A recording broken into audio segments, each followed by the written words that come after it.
Welcome to the Europe Challenge webinar series.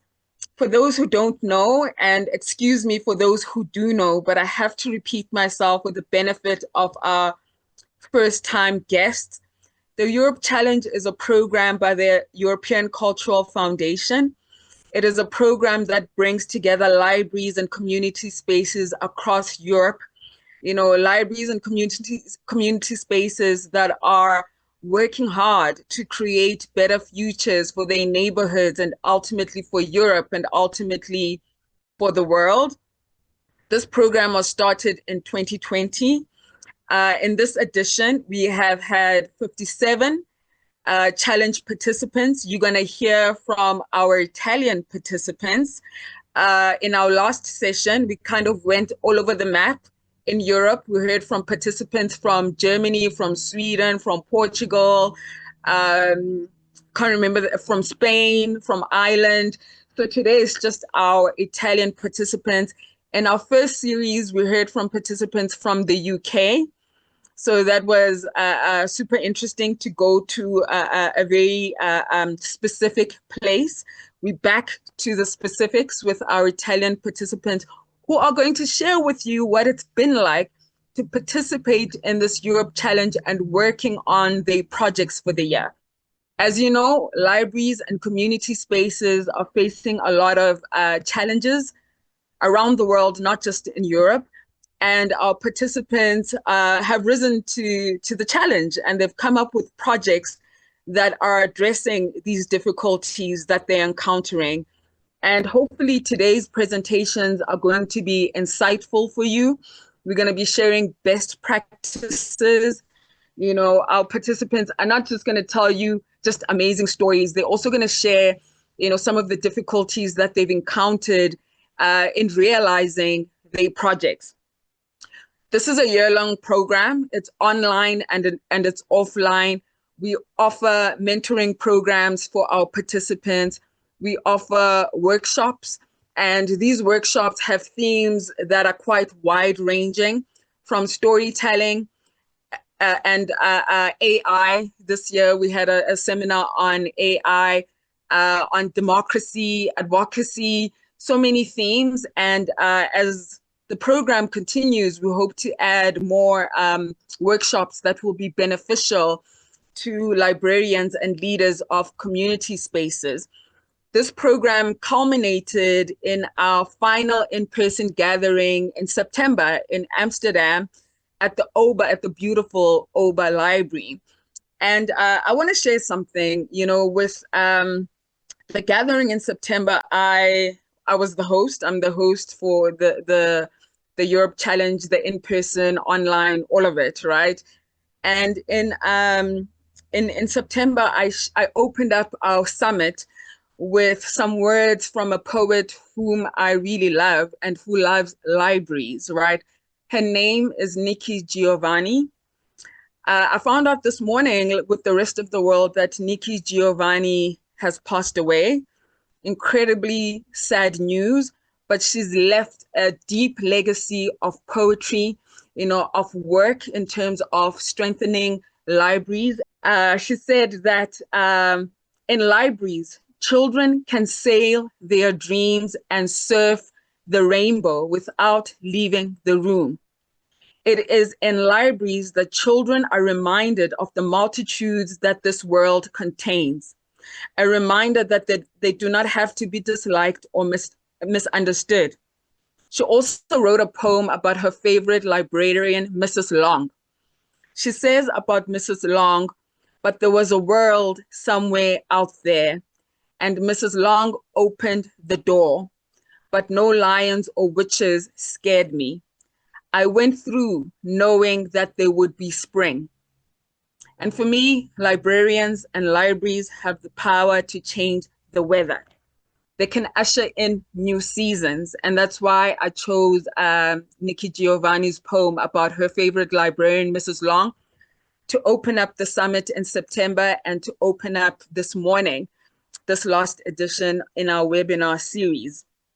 You're going to hear, as I said, from participants from Italy. They'll be presenting on a wide range of topics that their libraries have been working on, from community engagement to mental health, to digital skills, to preservation of culture. And some of these themes have been brought up in our first two seminars as well. I've been doing a lot of talking. I'm going to pause here and we're going to play you a video. This is, again, for the benefit of the people who are here for the first time, just to give you a glimpse of what the Europe Challenge is about.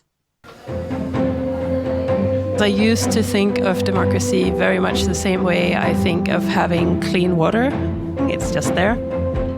The governments, they know the power of people gathering, and libraries are that place. People gather, people have access to information. It's dangerous to them. There's 65,000 public libraries in Europe with millions of people who go there all the time. And I'm thinking, this is huge. I love being around librarians and libraries. It's like a warm hug, Everyone really cares. If librarians ran Europe. You know what comes to mind when I think of that theme? A different kind of power that the world so desperately needs right now. An open-mindedness, open-heartedness, a co-creative power.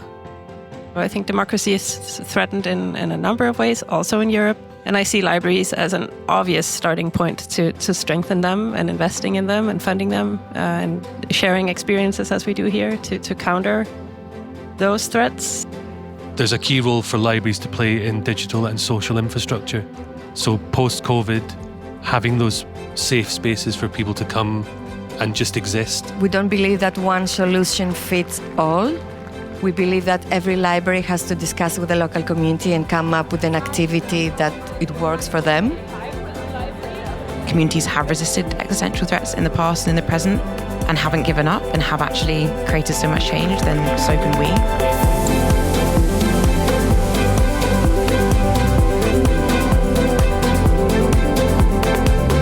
There's so much resources in your community. We have a space, we have curious people, and we are able to bring people together.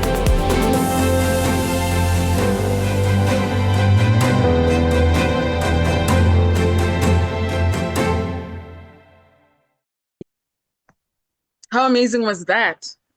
Beautifully captured.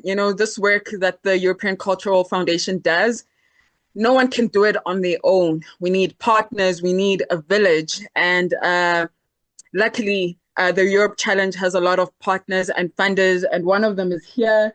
Her name is Chiara Bartolozzi. She's the project manager at Fondazione Cariplo in Italy. Is she here? Yes. Hi, Lwando. There we are. Good to see you. Hello, everybody. Hello from Milan. I'm here with Alessandra Valerio. We are two colleagues in the Arts and Culture office at Fondazione Cariplo, and we're so happy to be here today with you. And just for a start, let me thank Lwando for being such an inspiring host. It's really great. And the poem you just read is so beautiful and inspiring. And I hope that it will open up to a fantastic session. I'm quite sure about it. And I also would like to thank all the Italian guests, all the librarians and community representatives who have joined today from the past editions of the Europe Challenge. And thank you for being here and bringing your experience and being as well an inspiration for all the others that I hope that will find good inputs for starting thinking about new projects for their communities. Last but not least, we would like to thank the great ECF organizing team that is behind the scenes and that has organized this great series of webinars. I just would like to pick some words with Alessandra from the video and from what you said before, that librarians are people who really care and people who can be actors of change in their communities. And together with communities, librarians can really unlock innovation and build a better future. Thank you. Thank you so much. Thank you to you both, and thank you so much for your committed partnership. Without any further ado, we're going to start with the presentations. So, Ilaria from Moliterno municipality in Italy, you are up first. Please get us going. Hello everybody, and welcome. I'm going to tell you the story of Ci sarà una volta, once there will be, which is a story of how we used card games to talk about the libraries of the past, the present, and the future.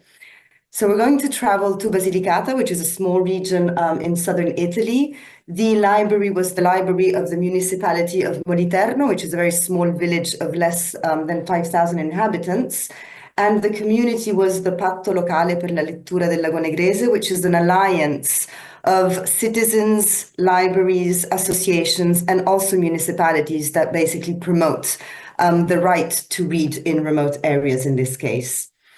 So what was our challenge? If you're familiar with remote and rural areas, you might know that the libraries exist, but however, they are kept open by volunteers. So there's not an official librarian, which makes these spaces half closed. They are open only when the volunteering people can actually manage to keep them open. On the other hand, the municipality of Moliterno has a librarian, which is not only officially part of the library, but she's also part of the municipality. She's recruited by the municipality since the 80s. And you were mentioning Lwando Giovanni. Well, I think that Petronilla is the person that you see here. She's really a magic person. She has brought up generations of people in that village. So we decided to partner and to basically reflect in a playful way on the role of librarians. We did some research, we tested some prototypes, and we then developed in the end a card game that allowed us to basically play with cards and reflect on the importance of libraries in small villages. You can download this game from the website of the municipality of Moliterno, and you will basically become the mayor of a small area, and you will have to choose how to use libraries to tackle the many challenges that this small municipality faces, from increasing heat to depopulation and all the problems that usually municipalities face. So what did we incur as problems? We had to keep the interest of the mayors, and that was not easy along the way. We also decided that we wanted to create an alternative governance model of all the different libraries that are part of the region. We wanted to bring the conversation to regional and national levels, build a European network of libraries in remote areas, and also keep the conversation going after the momentum. And of course, that has not been easy, but we still believe that this is possible. What are our future plans? We are keeping up the energy in disseminating the card game. We have actually won a couple of great awards, and we are also featured on Vita, which is the national third sector magazine.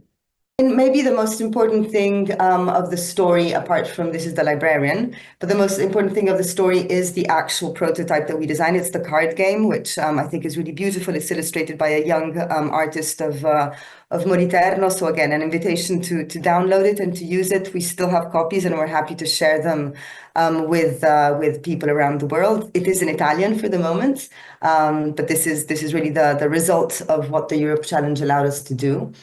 So if you want to be in touch, these are the Facebook contacts of the municipality, and maybe just one last outcome of the process. I was not supposed to be here today. It was supposed to be my colleague from the Alliance, but she was actually recruited as librarian in the municipality of Moliterno to replace Petronilla, who retired. So I think it's a beautiful kind of link between communities and libraries. Thank you so much, Ilaria. Please show Ilaria some love in the comment section. Next up, we're going to Bergamo with Alessandra. Hello, I'm Alessandra, coordinator of the Valle Seriana library system, which has 41 libraries and just over 100,000 inhabitants. Simona, who is with me, is a cultural designer who supported us in prototyping of the project. The partner with whom we share the project is the University for the Elderly, which organizes over 150 courses in our territory every year with hundreds of senior participants.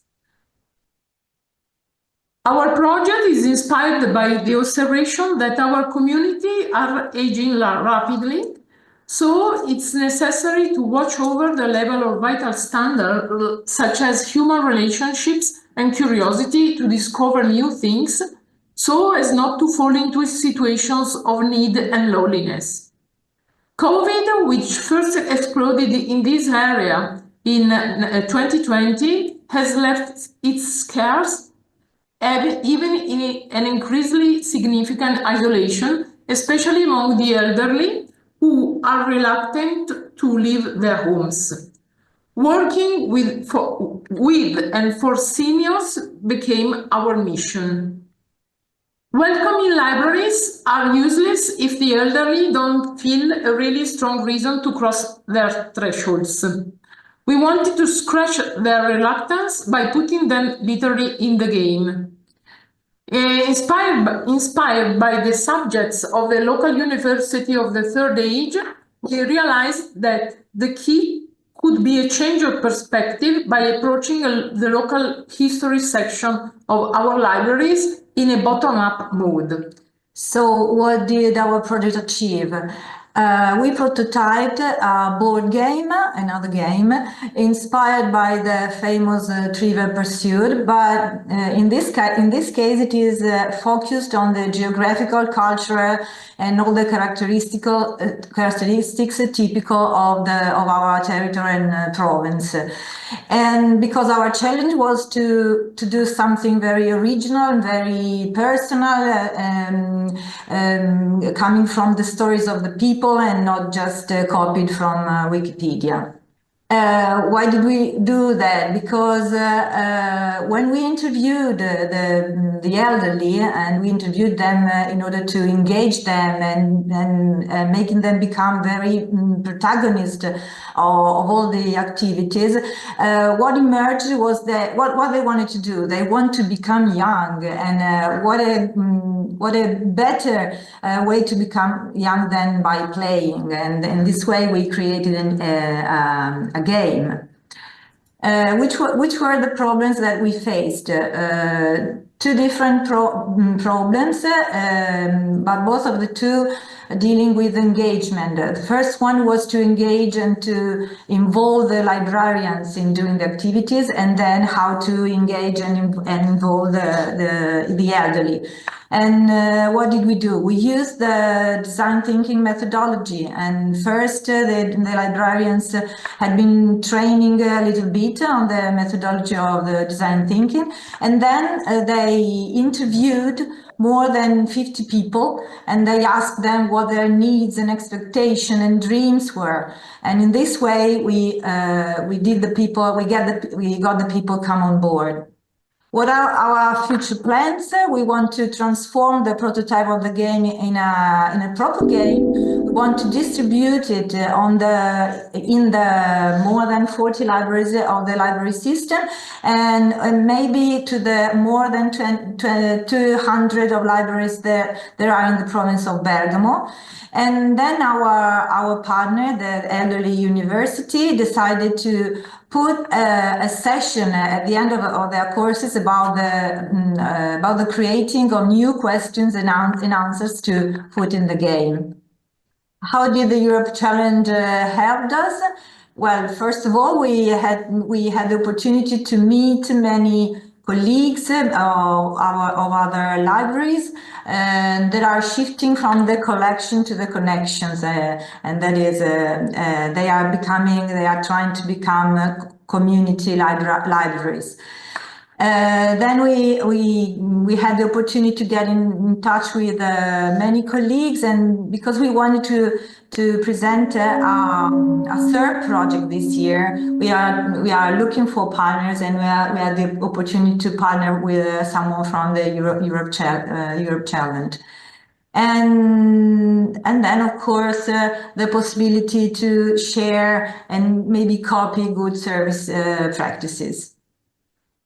Thank you so much to you both. From Bergamo, now we're going to go to Verbania. Oh, did I pronounce it correctly, Elena? Good morning, everyone. I'm Elena, and I'm a librarian at the Pietro Ceretti Civic Library of Verbania. 2 years ago, my colleagues and I went on a trip to the libraries of Northern Europe to find some insight, some inspiration, and some cold too. We visit the Toyen Library in Oslo, a library that only teens are allowed to enter from 11 to 15 years old. So no parents, no younger siblings, no older siblings. And immediately that made thinking of our situation. People of that age did not attend our library. So instead of asking us why, we decided to structure a path. First of all, to asking them why, and then to find a solution to this big problem by co-creating a new cultural space. This is the path we did. We invited experts such as Ascoltativo and Codici Ricerche based in Milano to involve the largest number of local teams, as you can see from the step number 1. Then we planned a calendar of activities that included several 5 senses workshops. Step number 2. We went exploring the city, seeing the city with the teens' eyes, discover and map the places in Verbania where they feel good. They feel cozy, like when, to spend where they spend their free time, and where they feel like in their bedroom. And then the first step was exploring with the body and the imagination the physical empty space to be co-created and co-design. And from step number 5 to step number 9, we collect ideas and proposals for the preparation of the new space and for the possible activities. The outcome was very rich and surprising. Our young users made us understand that they not feel represented by our library, and they made us understand they need a different place to hang out, to socialize, and not feel judged by anyone. So play sports, play games, share their skills, do theater, read, paint, share food, and yes, socialize basically. The proposal were then reworked by an architect and translated into a new physical space that opened as a prototype to the public in May 2024. There's no sound, but I'm happy to, let's just watch the beautiful visuals. And we'll put our own words to the video. You already have given us the words, Elena. Okay, thank you so much. So from Verbania, we're going to Genoa with Lucia and Guido. Hi. Hi. Hello. Hi. Buongiorno. Buongiorno. Buongiorno. Good morning, Lwando. Good morning to everyone. I am Lucia Tringali. I am the community representative of La Casa nel Parco Association. And I'm Guido Bagni, I'm the librarian of Casa Cavoglio. We manage a neighborhood house in Genoa, inside which there is a library created by our association. And we work in a neighborhood very poor with a lot of social and economical problems. And in this context, we develop our project for the Europe Challenge. The title of our project is a question, how do you feel? This is an important, intense question that needs space and opportunities to be explored, especially if we are talking about mental health. The challenges we started with were how to break the stigma on mental health and how to help people access public mental health services. In our context, people do not access mental health services either because they do not know they exist, or because they do not trust them, or they are afraid or ashamed. To answer these questions, we have carried out 2 experimental actions in our library, working with a welcoming and informal way around this issue. And in collaboration with public mental health service operators, we created 2 tools. A coffee in the library, and over a cup of tea or coffee in the garden of the library, people could receive information on access to free public mental health services, and the toolkit that was designed with a working group of psychologists, therapists, social workers, librarians, teachers, and volunteers, and we all created this tool to facilitate conversation about psychological and well-being. The toolkit is designed to be shared with everyone. It is free, and at the end of the presentation, we will tell you how to download it. It consists of 7 decks of cards containing pictures, quotes, words, and questions. We designed it with the idea that libraries can become places where people talk about mental health. The question, how do you feel, is difficult to answer offhand, especially if you're not well. But if you have pictures, words, inspirational quotes, questions to talk about yourself and to reflect on, it can be less difficult and can motivate you to take care of yourself. And to realize this project, we were never alone. We received fantastic support from the staff of the Europe Challenge. Thank you again. And we learned to better value the importance of our work. We discovered and used new co-design tools like design thinking and storytelling. And thanks to the project, we increased the possibility of talking about our work and receiving support. And for example, Compagnia di San Paolo, a private bank foundation in Italy, gave us a mention for the project within their Culture and Health National Program. And Compagnia di San Paolo are thinking about a possible line of funding that could allow us to continue designing on this topic. And thanks to this project, we have seen much more clearly than the relationship between cultural and health must be at the center of our future work, maintaining the relationship between local action and international projects. To do this, we need you. We are looking for partners to present project in Erasmus Plus and in other programs. And if you want to work on the relationship between cultural and health, write, please, to us. And by framing the QR code, you will arrive at our website from which you can download the toolkit and find the website and our contacts. And thank you. Thank you so much. Thank you so much, friends. Thank you so much. To our attendees, if you're new, please let me know in the chat box what it is that you do. If you're a librarian, please let me know if you're a librarian. If you're an educator, let me know. If you're a cultural manager, let me know. Even if you're not new, and maybe you didn't tell me the last 2 sessions what it is that you do, please share. You are meeting our presenters, and our presenters would also love to know who you are, a little something about you. So from mental health in Genoa to youth engagement in Altamura with Dario and Saverio.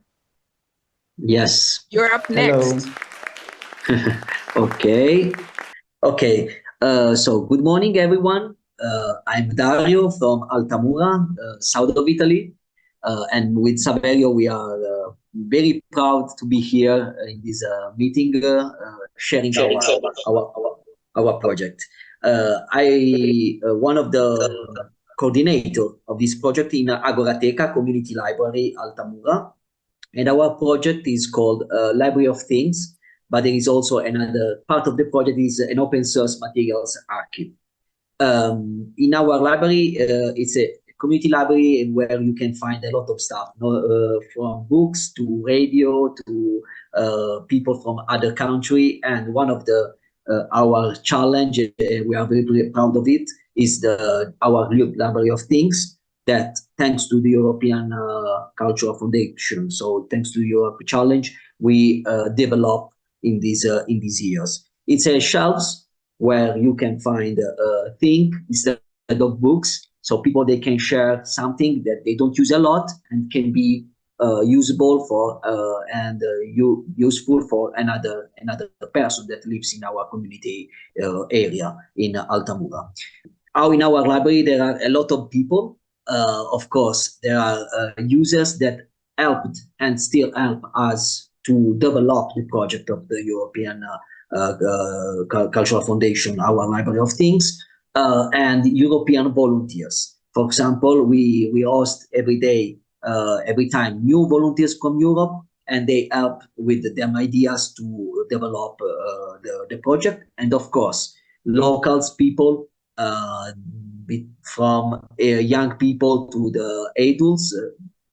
And one of the goal is this one, to have this exchange between young and old people. And of course, talking about partner, because I'm from Link Association in Biblioteca, but one of the strong partnership is with Esperimenti Architettonici that also develop another kind of project of Library of Things in an ethnographic museum. And in this case, I give the floor to Saverio. Hello, Saverio. Hello, nice to meet you. Hello, everyone. So yes, this is part of our activity.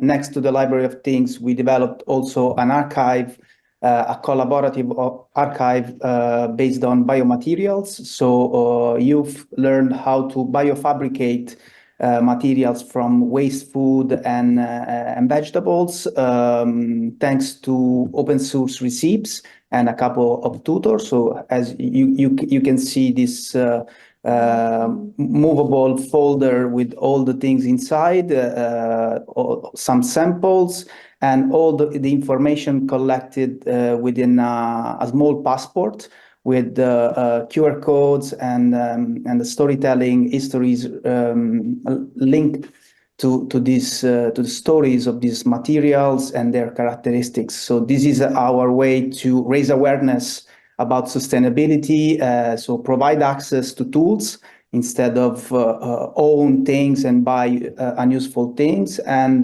provide awareness to sustainability.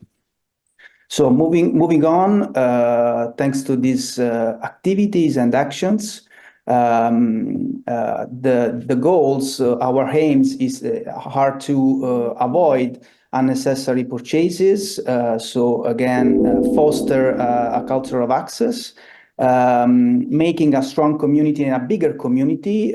So engaging other targets and other not only youths and kids, but also workers and practitioners in the cultural environment. Provide intergenerational exchange thanks to the use of these tools, as you can see in our pictures, in our different activities.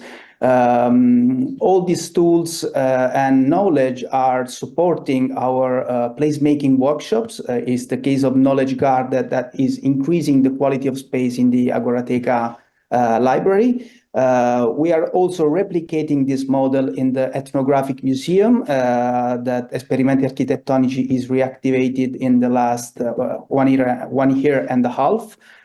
So there is cross-pollination in the city. In order to make this service running at its best, we need to tag all the items and make more passport available. Thank you very much. So these are our contact, Agorateca and Esperimenti Architettonici. Thank you, everyone. Thank you, Dario and Saverio. Our next presentation is we are going to Milan, a city that I visit quite often. It's like a second home. Hi, Liu. Hi, good morning. My name is Liu Palmieri, and I work for Milan Public Libraries Network. To begin with, just let me tell you a few things about the city I work in. When you commonly think of Italy, the ideas that come around are good food, beautiful architecture and landscapes, and the so-called dolce vita. Well, Milan is not quite that average Italian city, in that the dolce vita is not quite a thing. Everybody is always on a rush. And because the kind of charming architecture you can see around is like this. But Milan doesn't stick out only for these kind of aspects from other average Italian cities, but also for positive features. And it is right on one of those positive features that our Europe Challenge project focused on. The thing is that right in those same areas where you can find this architecture, the most peripheral areas, the most deprived ones, we also find this kind of people you see on the right. Common people, crazy people, very diverse people that strongly want to tighten up their communities and to give their communities the same cultural and educational occasions that other people that live in most central areas usually benefit from. So what did they do? Starting from 2015, they opened up the so-called spontaneous or condominium libraries. So very small, tiny libraries open inside very populated buildings that were meant to provide people with a small collection of materials available on loan, but most of all with free low threshold spaces to gather, to build up their communities, to fight social isolation. Milan Public Libraries, the one I work for, immediately spotted this very peculiar phenomenon with unparalleled experience, as far as we know, at least in Italy. And we started to share tools and our expertise to just build up a network thanks to which they could exchange a common solution to common problems and to share materials and best practices. But then the COVID came, and it led to a dramatic collapse in cultural participation. Two of our spontaneous libraries that at that time were approximately 22 were in particular at risk of disappearance. Because they had just opened right before the COVID, so they hadn't settled up yet. But then the Europe Challenge came, and it gave us the chance to work with them, not only for them, to figure out what a possible solution could be. So what we needed was a quick troubleshooting that must be suitable for different spaces, because condominium libraries are very diverse. That was supposed to be attractive to those who are not maybe so comfortable with the traditional library offers and with books on the shelves, and scalable. And the Europe Challenge gave us tools and skills to co-design with the community, through a trial and error methodology, a common solution. Our common solution found in gaming the key point to approach new audiences. So we designed an escape room that was replicable because it has a general framework that is valid for all the libraries, but that is also as site-specific as spontaneous libraries are. So it entails the storylines and clues that are deeply rooted in the neighborhood's history and in the library's feature. If you would like to know more, please feel free to reach out to me. Thank you. Grazie, Liu. We're at the point where we're going to be taking some questions. This is a question for any of the participants who feel up to it, any of the presenters. There's a question regarding any tips or tricks that you may have in popularizing your initiatives. How do you get them out there? What has worked for you? Okay, one strategy that we used was to stay in the public space outside. For example, we have a garden around the neighborhood house and the library. So, for example, to stay and be recognizable, because people in the neighborhood know us by name, and we know almost all the people by name. It was a good way in working in a team very difficult like mental health to stay in the garden with a cup of tea and a sign, you are welcome, come here and talk to us, was a way to help to break the stigma and to help people feel welcome and less difficult to approach this very difficult team like mental health. I don't know if Guido wanted to say that. Actually, we are lucky because we have actually a garden in the front of the library, so it's easy for us to put some tables there and with some books and stuff like that, and you can just stay there. That's it. I love that. I love that it's so relational. Thank you so much for sharing. Is there any other presenter who's got some tips and tricks on how to get your initiatives out there? Or maybe you wanted to share what didn't work. Yeah, I mean, one of the not that didn't work, but some difficulties that we managed during the the developing part of the prototype was to reach the people because people from our local area, they are not so habituated to share something, because I mean, if you go in the library, just find books. That was something different from them to come and maybe, I don't know, give an extra, I don't know, hammer, because someone can share, because I have 2 hammers at home and I can give one for the community, and can come another person and that can manage this hammer at home because this person doesn't have the tool. So that was our challenge, to involve the people, to teach them this strategy, because we are so habituated to buy something instead of asking or sharing. So that was one difficulty, but step by step, and especially with the partnership. And in this time, the partnership with the Experimental Architectonici, it worked a lot to help to teach the people that there is this opportunity. Thank you so much, Dario. Is there someone? If I may, I add something more to what Dario was saying. There is also this is a pretext to build trust between people. So the assessment of trust requires time. I mean, years. So it's a long process that we just started. And the second thing is that we are used to apply for grants, for budget to use, to spend, and usually the restriction in the use of budget is for buying things, for buying new stuff.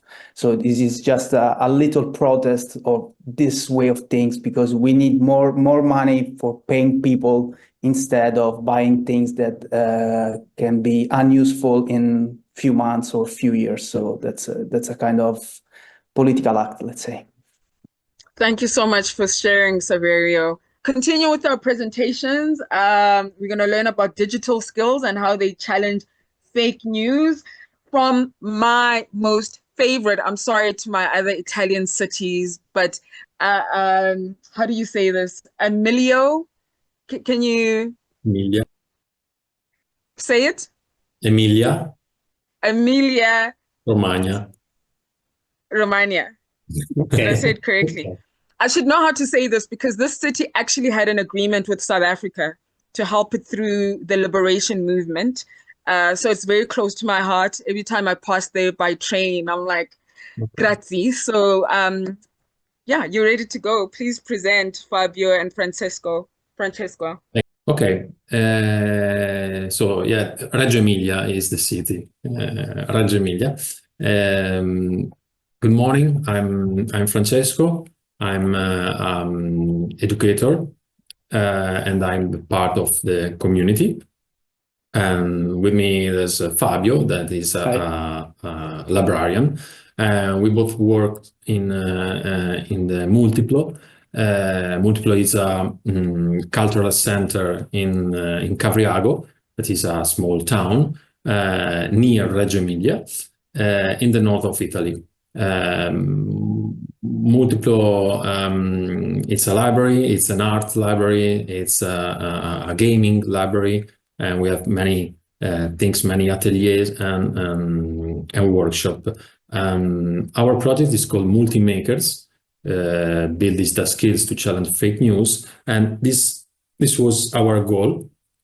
So to have a space to involve kids and young people through gaming and digital skills. We start from this number, and 58% of children between 6 to 10 years old have a smartphone or a tablet. It's a post-COVID research. And we start to make some questions. So what do they watch on this device? What do they play with?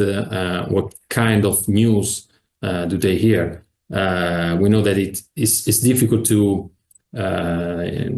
sail in this sea of different inputs and news.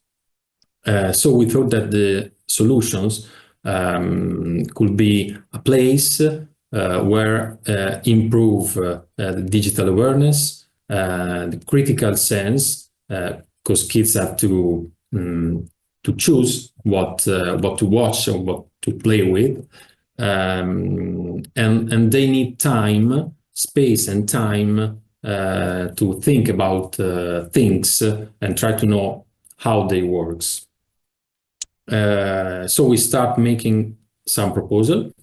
A workshop for the primary school called School of Lies, where we try to build together a fake news and just to know how it is made and to better recognize when we found it on the web.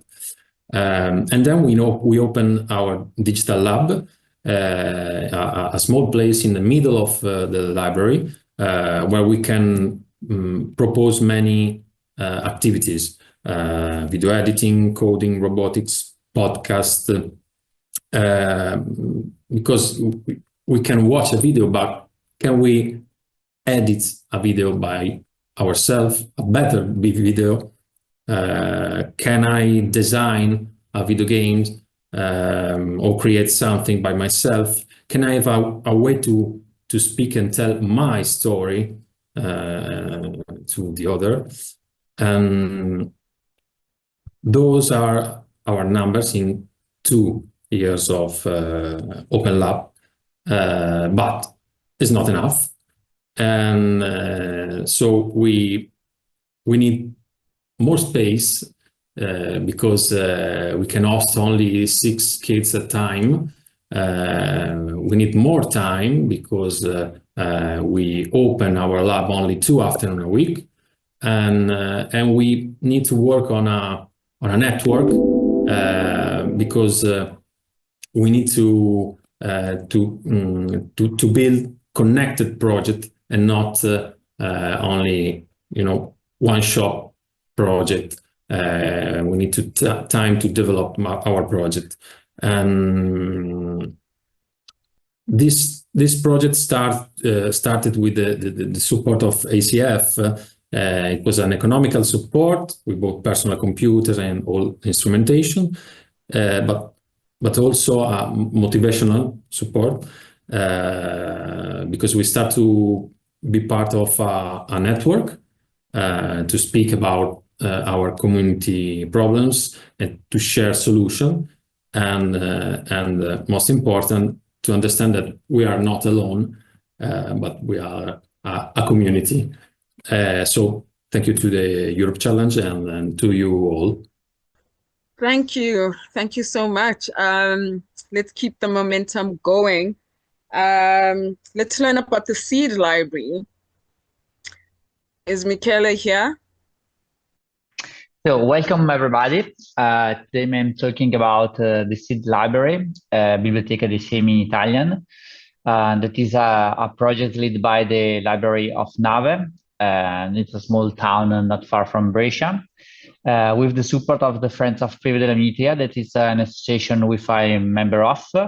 They take care of a really nice place here where there is an old church and a big chestnut grove all around, and it's quite an historic place, even it's rural and in a small town in the countryside of Italy.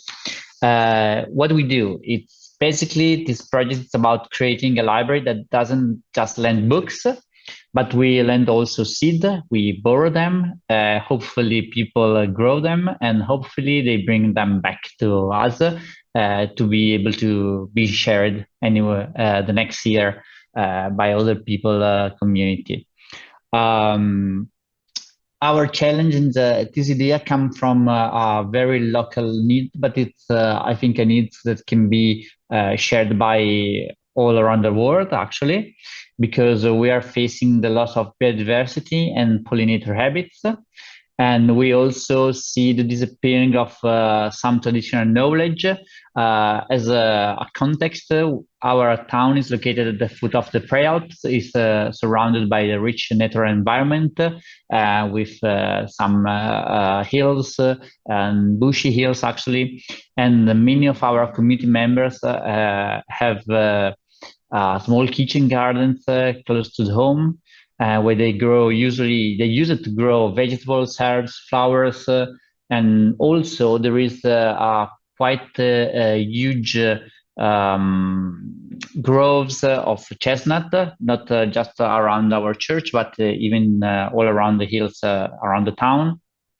So we thought that it's important to preserve the cultural heritage tied to native plants like the chestnut and agricultural practice.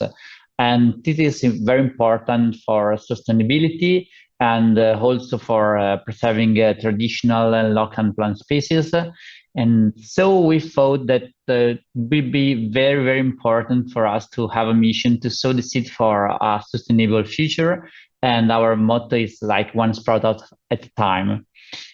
We try to combine some wisdom from the past with the enthusiasm of the present, aiming to frame the environment for generation to come, because we see a gap between older people that used to be able to grow their vegetables and take care of their plants and their growth and the woods, and younger generation are actually not able to do this kind of things or just less interested. And so we want to sprout this needs and wish again to grow their things and be able to improve our environment. So what we did, we created this seed library, and in 1 year of activity, we lent over 1,000 seed packets, and we hosted events and workshops. That topic included plant cultivation, conservation, sustainable practice, and so many other use of vegetables, like for healthcare, for providing food for bees, something like that. And we built a community around this kind of project, establishing partnership with schools, local associations like Pieve della Mitria, but many others, organizations supporting people with disabilities. We engaged with people with disabilities for packing our seeds. And we found several dedicated volunteers and gardening enthusiasts. We plant at the Pieve della Mitria the witch garden, that it's an attempt to build something that will be useful for the seed library for the years to come, where we grow some vegetables, but also connected with the local history, because there is at the 14th century, older people that it's supposed to be a witch, because he take care of people with plants and medical herbs. we got very great results with a participation of like 2,000 or 3,000 adults and children involved, with schools getting very interesting. So the feedback and the interest is growing, and we are very happy with the results. We found many challenges like timing with the season, because we need the professional to take a workshop, but they are busy with their stuff, and the weather is not always ideal in Italy, maybe in springs or autumns. But we learned that the flexibility is the key for projects like this, where the nature is a main actor. So we try to expand our seed library more with partnership and events. We try to innovate with management, with a better system to borrow the seeds and take back them. And we are trying to keep sharing our ideas and find partners even in Europe. So if you are interested, don't be afraid to say hello, ask about our experience, and we think that it's really important to plant a seed today and get a forest tomorrow. So thank you. Thank you so much. Just to keep it moving, we're almost to the end now. Next up, we have Elisabetta and Raffaella from Rome. Yes. Hello. Hi. Hi, everyone. We present our project. It's Freed Yourself, and it's a project of the Libraries of Sapienza and Differenza Donna, that is an organization of women that fight violence against women. And the aim was to support the women guests of a shelter for victims of trafficking and forced marriage, called Prendere il volo, take flight, okay, on their way to regaining their autonomy, and the same time to try to highlight the issue of gender-based violence. We believe Pennac, the author Pennac, wrote that a well-chosen book saves you from everything, even yourself. And we are librarians, and we believe that the personal involvement in the university public engagement activities can be a concrete way to help build a knowledge community that is truly inclusive and open to all. In order to achieve this, together with the Differenza Donna, we have been working on solving some of the problems related to the adequate level of literacy and self-esteem of the women in Prendere il Volo House. We also had the involvement of female students of our university, and was very great. What did we do? Prendere il Volo to need kitchen, and we brought, thanks the Europe Challenge, brought it for them, because as with the Donna Floor from Amado, we believe that cooking, swapping recipes, and collecting them in a little book was a way for us to take care of others, ourselves.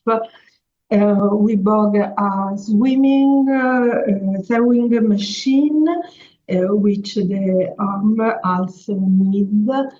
We are also the active together that were recreational, cultural, and educational.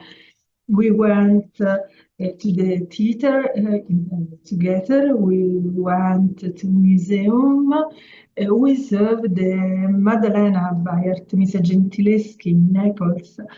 We did the digital, the informational literacy workshop. With chit-chatted a lot. We built a secure relationship. Building a relationship between people from such different backgrounds is never obvious. It was necessary to talk and learn to understand what they needed and what they didn't know they needed. For example, you know that this image of India theater, and the women are very very worried and skeptical, but as you can see from the photo, they were thrilled after. And cooking, learning, doing things together are ways of challenging our prejudice, the unconscious stereotypes we may have about people from different backgrounds and with different identities.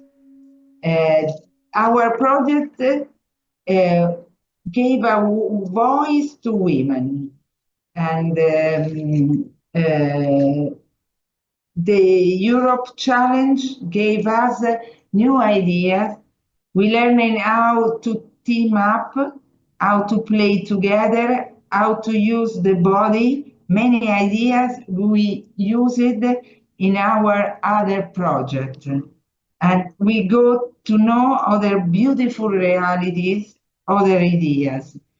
These are our favorite libraries.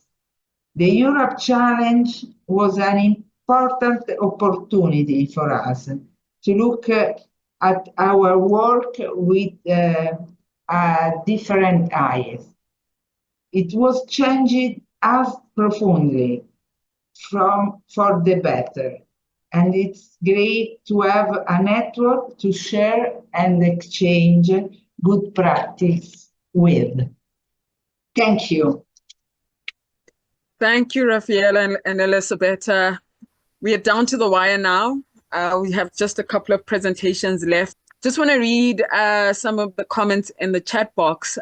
Giovanna says, in my opinion, librarians shall have many skills. Among them, there's the complex skill of making people think and maybe write, and that is helping them to talk. I agree, Giovanna, to express themselves. We have Alfonso, who says all these experiences are telling us that libraries can play a great role to make better societies. Thanks so much for your comments. Please keep them going. The next presentation is we are going to Turin with Giulia. So, hi everybody, I'm Giulia Menegatti. I will present you LetteralMente. That is the pilot project we have developed inside Centro Studi Piero Gobetti, thanks to the fundamental support of the Europe Challenge program. Together with me today, there is also Marta Vicari, that is the librarian and the responsible of cultural events. She's attending the webinar as an audience, so she won't speak, but you can write her in the messages. I will quickly present myself. I'm graduated at the University of Turin in Educational and Social Theatre, have a master degree in cultural welfare, and I'm a cultural project manager and an artist expert in participatory processes and cultural innovation. I work main as a freelancer, but now I have a stable collaboration with the Fitzcarraldo Foundation and, of course, Centro Studi Piero Gobetti, that is also part of a bigger, let's say, cultural institution that is called Polo del Novecento here in Turin. Centro Studi Piero Gobetti is an historical cultural institution of Turin, based really in the city center. You can discover a lot of wonderful projects in their website. I'm now speaking in one of the historical rooms of Centro Studi Piero Gobetti, surrounded by books. And there is a huge library specialized in books about anti-fascism, history, democracy, peace, dialogue, and a lot of other topics. Inside the Europe Challenge, we developed LetteralMente, this project to use information literacy and books in order to counter fake news among teenagers.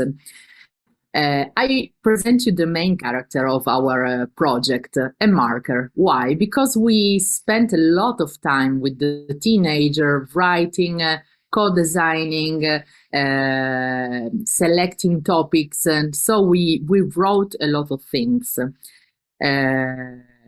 We wrote mainly with 20 students from a high school here in Turin, among 16, 18 years old, 3 cultural professionals, me, Marta, and another historian from the region, 5 high school teachers, and we involved 2 libraries. The one that I'm speaking about, Library of Centro Studi Piero Gobetti, but also the school library. We worked on information literacy, co-design in order to foster critical thinking. This is the process. So we started to, let's say, introduce the students about verified sources, books and websites. We selected some books in order to insert them in the archive of our libraries. We brainstormed a lot about topics and finally ended up about selecting gender stereotypes for a teenager. And we designed a final event that has been presented in May. This is one image. These are our achievements. We directly involved 20 students, 5 teachers, and around 60 people from the audience, peers, teachers, and families. What's next? We are looking for developing the legacy of this very important project. We would like to export the format, and we are looking for European collaboration. So please, if you find the project interested, contact us, because we are planning to apply for some small Erasmus scale. If you want to keep in touch with us, this is our contact, and thank you. Thank you so much, Julia, and all the presenters thus far, and our last presentation that's coming up. But I just want to take this moment to say I appreciate each and one of the participants of the Europe Challenge, your work ethic, your ideas, your camaraderie amongst each other has enriched me in ways you'll never know. This year that I've spent with you all has been quite inspirational. There's no better word than saying inspirational. So thank you so much. We're going to go to Tortona with Anastasia and Cinzia. I practiced this. I'm sorry if we're getting it wrong. Yeah, please end us off. Hi, everybody. My name is Cinzia, and I work at the public library in Tortona. Tortona is a little city in the north of Italy, about an hour from Milano, Torino, and Genoa. And it has about 27,000 inhabitants. And among them, 19% are immigrants.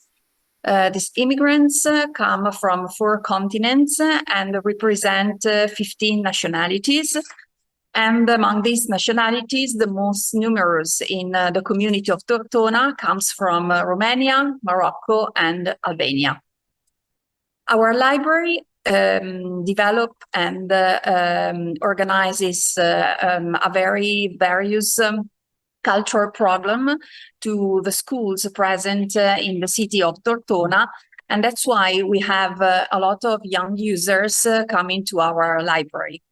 So we can say that out of 25 students, almost 50% have different cultural backgrounds. And you think in 2023, almost 25% of new registered users were born outside of Italy. Unfortunately, around 1 in 5 people using the library didn't speak Italian.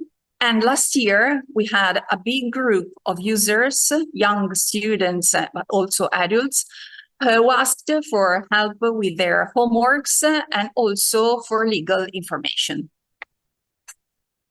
After we identified these needs of the community in Tortona, we as an association, I'm Anastasia Grigore, I'm the community representative with the association La Fenice, and I will try to be really quick because we have bells coming soon enough, so if you hear sounds, I'm sorry for that. So we managed to do a continuous program, there we are with the bells, that works with, offers help for homework, cultural diversity, transgenerational exchange, and continuity for the users of our library. What we did was we created a big body, little body system, which means that we identified volunteers from the main communities present on the territory of Tortona, and we tried to pair them with little bodies, which would be small kids from age 6 to 16, coming from the same community. And this way they have the possibility to share their mother tongue, to share traditions, to also get help with speaking Italian, but also have somebody to share their experience. We had focus culture events, which means that we offered our spaces to the associations of these communities present, and we did cultural events in which they had the opportunity to share their music, their food, and whatever activity they felt like. And last but not least, we had to adapt, as encountering people that do not speak Italian is not necessarily easy. And as a library, we also have some difficulty in reaching people outside our normal users. So we went to the summer camp in Tortona, which is an activity organized by the educational services of our municipality. And we did multicultural activities with children who are from the schools, who came from all the nationalities, and we did games with them, but we also talked about privilege or emotions or very important themes in the life of children. In short, and our achievements in numbers are, we managed to have 5 big bodies. We talked to over 200 students that participated in our activities on the period of 5 weeks. We had 3 focus culture events. And after we managed to obtain 1 year of funding from our local foundation, Fondazione Cariplo di Alessandria, which allows us to introduce Bridging Worlds as a permanent offer for our cultural activities. Here are some pictures from, this is the summer camp and the activities that we did. This is the focus culture activity that happened in our library with the Romanian community, Associazione Dor de Plai. And we would be really happy to be in touch with any of you. Make sure to follow our blog, sistemabibliotecariatortonese.it, and follow us on Instagram, Sistema Bibliotecaria Tortonese, and Biblioteca Civica Tommaso di Occhiella Tortona. Thank you. That was so fast. Yeah. Thank you, Anastasia and Cinzia. Thank you so much. That was our last presentation. What a beautiful note to end on. But before we sign off, we've got time for a last round of Q&A. If our guests don't have questions, I have a question for our participants. I asked our guests earlier, what kind of professional development and training do they think librarians need? How would you answer that question? I mean, you had a variety of workshops through the Europe Challenge. You can either share which one you felt you needed the most, or which one you hope that we add to the program. So any takers? Okay, yes, regarding the European Cultural Foundation, as I had the chance to tell in other occasion, I really loved the way that how you took care of us on teaching us how to present a pitch or how to create a prototype and followed us step by step. So I'm so happy about that. Regarding the skills that we that a librarian should have, I am talking about our experience as a very small private library, that we are not funded by the public or municipality or whatsoever. So we are struggling because we are in constant need for fundings and projects and whatsoever to gain more books and to have ourselves a living, actually. And maybe one skill that we are trying to gain is how to design and to write projects. And this is the one of our main goals for the next year, to become project designers and project managers. Thank you so much. Thank you. I see Saverio also in the comments asking what's next. You know, how can we connect all these beautiful experiences and bold minds and make a bigger impact? I don't know if that's rhetorical or if Saverio wants a real answer, and who has to offer that answer? I'd love for some creative ideas. I think that'll be a beautiful question to end on. How can we connect all of this and have a bigger impact? I think the Europe Challenge, that's very much its mission, and I think it's doing a great job when I look at the map of Europe and all the libraries and community spaces that it is connecting through this program. I just wanted to add that I was lucky to participate in two different editions of the Europe Challenge program. I see some familiar faces here, Liu, Francesco, Dario, and from the edition 2023, and familiar faces from the edition 24, because as a cultural freelancer, I was developing two different projects with two different libraries. So I really also had the possibility to find how the Europe Challenge program has itself evolved and improved. So I'm really, really thankful to you, Lwando, and to all the European Challenge team for the really great job you made this year for improving and implementing the project. Thank you. Perhaps the mobility exchange or the library residence with 1 day, 2 days, and with the librarian that speak, because we can work together at the project because this is really a change of the practice. Because we are learning a lot from webinar and from the laboratory in Milan and Amsterdam, but it's we learn also with the marketplace, and so I think that an exchange of idea, a network of librarians is very important. I was going to say there's some important information for our attendees in the chat box. If you want to be part of the Europe Challenge, the next open call is next year, 2025. There's no date yet, so it's very important to follow the European Cultural Foundation on all platforms and to sign up for the newsletter. And then finally, I want to say thank you to the European Cultural Foundation, all the partners, all the participants, all the facilitators of the workshops, and everyone who's part of this ecosystem. It's been a pleasure. I've loved this 3-part webinar series. And just a reminder, it's going to be on YouTube. So if you've missed any of the sessions, it's there for you. So from me in Johannesburg, South Africa, happy holidays. And I wish you all the best in the new year. I hope 2024 was good to you. I am signing out. Goodbye. Bye, everyone.